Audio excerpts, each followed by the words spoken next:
Ce qui fait qu'on est tous, on devient tous racistes. On est tous racistes, si tu regardes. On a une culture raciste. Pour ça, il faut se soigner. Et il faut se bouger le cul, madame. Et c'est ce que je fais, moi. Moi, je vais à l'ARA, l'association des racistes anonymes. Ah, ben ils m'ont pris tout de suite. Ils m'ont dit, venez, monsieur, c'est urgent. Hein, donc...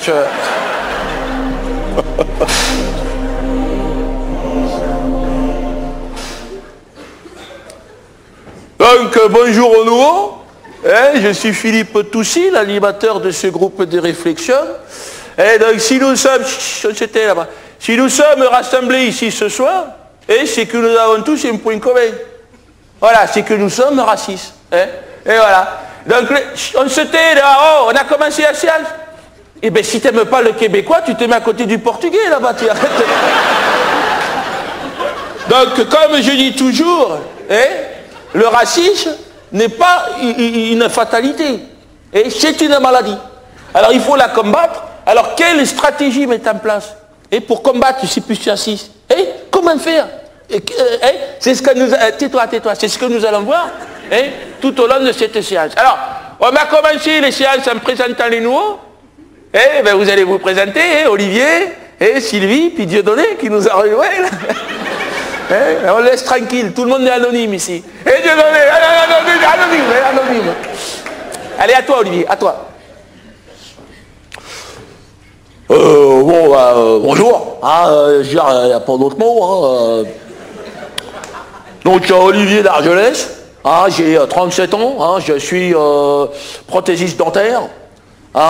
J'ai 2 mariés, 2 enfants. Voilà. Alors, voilà mon problème. Voilà, c'est pour ça que je suis là.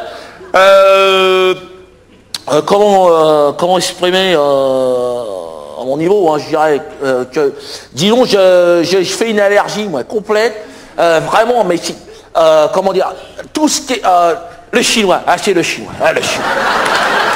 Le chinois de Chine, de n'importe, moi c'est la tête de chinois. Genre de pamplemousse, là, écrasé. Avec les 2 fentes, là, genre Fantomas, mais moi ça me fout les jetons, depuis que je suis cher. En présence d'un chinois, je deviens un autre homme. Ben je me mets en position comme ça. Les poils, comme ça, je suis un prédateur, c'est le mot, un prédateur.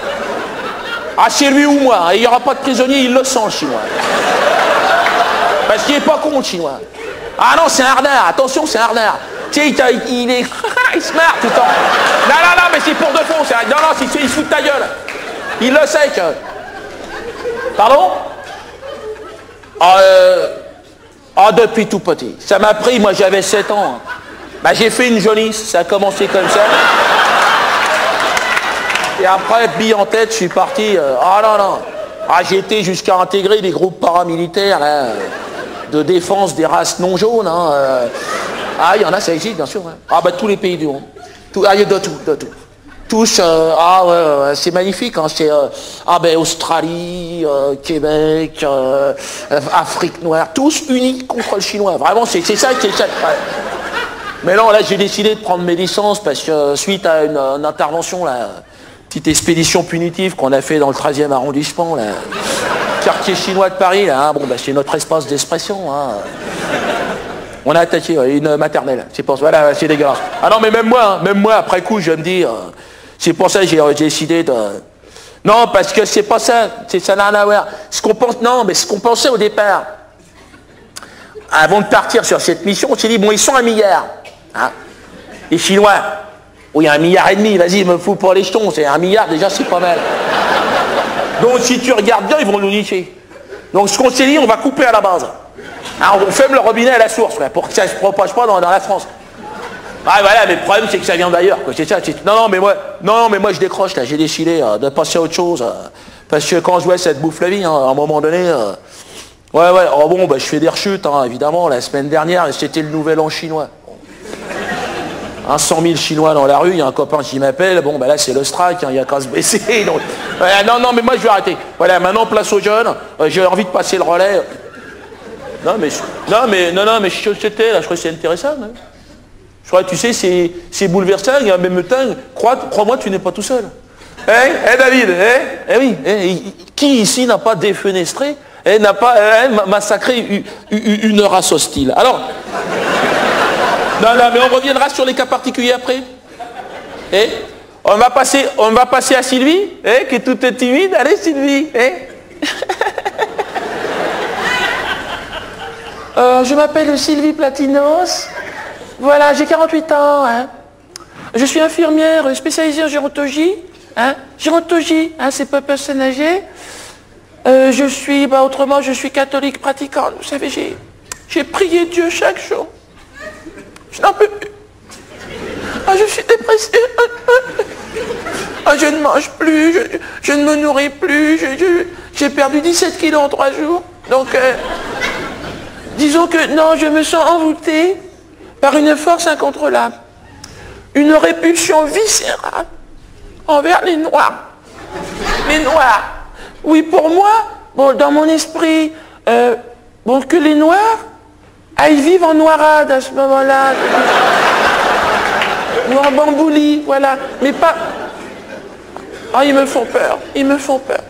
Je sors de chez moi. Ah, ils me font peur. Mais il y en a partout, dans le métro, de tout, de sous terre, on ne sait pas d'où ils viennent. Ce qui m'a décidé à venir, disons que ce qui m'a décidé, c'est que le nouveau curé de la paroisse est un Noir. Donc Dieu m'a laissé tomber.